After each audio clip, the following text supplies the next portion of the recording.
সুপ্রিয় দর্শক, আজকে আপনাদের কাছে নিয়ে এলাম ছানা বা পনিরের যে কাতলা স্পেশাল র্যাপিং হয় সেটার রেসিপি নিয়ে। তাহলে চলুন জেনে নিই কীভাবে বানাবেন এই রেসিপি।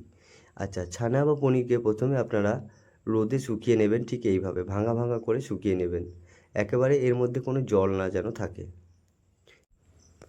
অবশ্যই এটাকে একটা ভালো ওয়েদারে বানানোর চেষ্টা করবেন, কেননা এরকম হার্ডিভাবে এটাকে রোদে দিয়ে শুকানোর জন্য এখনকার মে জুনের যেমন ওয়েদার আছে ঠিক এরকম একটা ওয়েদারের প্রয়োজন। বর্ষা বা শীতকালীন সময়ে এটা করা একটু কষ্টকর, তাই ওয়েদারটা একটু দেখে নেবেন। তো এটা হয়ে যাওয়ার পর আপনারা এটাকে যে কোনো একটা কাঁচের ভালো পাত্রে, যাতে কোনো প্লাস্টিকের স্মেল না আসে সেরকম একটা পাত্রে রেখে দেবেন, এবং আপনি যখন খুশি তখন এটাকে বানিয়ে ইউজ করতে পারেন। তো দেখতেই পাচ্ছেন এখানে আপাতত আমরা 200 গ্রামের মতো একটা ল্যাপিং তৈরি করব। তার জন্য আমরা এটাকে আবার আজকে রোদে দিয়েছিলাম, এবং রোদে দেওয়ার পর আপাতত এটাকে আমরা ডাস্ট করব, এবং ডাস্ট করার পর এটার যে প্রসেসিং আছে সেটা করব।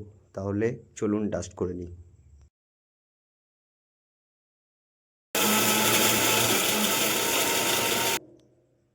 তো দেখুন কত সুন্দর ডাস্ট হয়ে গেছে, যেগুলো দানা দানা ছিল সেগুলো কিন্তু আরও ছোটো ছোটো হয়ে গেছে। তো এটা হলো সেকেন্ড প্রসেস।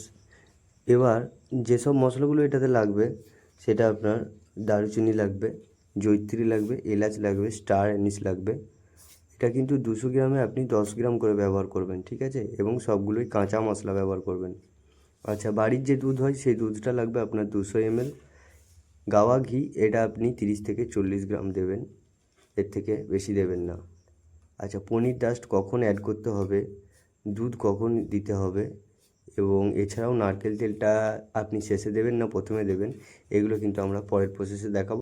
তো এই পর্বটা এখানেই শেষ করলাম। আশা করছি খুব তাড়াতাড়ি দ্বিতীয় পর্বটা দেবো। এটা আমাদের পনির মশলা বা পনির পচা বা ছানা পচা যেটাই বলেন, সেটা আমাদের দ্বিতীয় দিনের পর যেরকম একটা অবস্থায় আছে সেটাই আপনাদেরকে দেখা।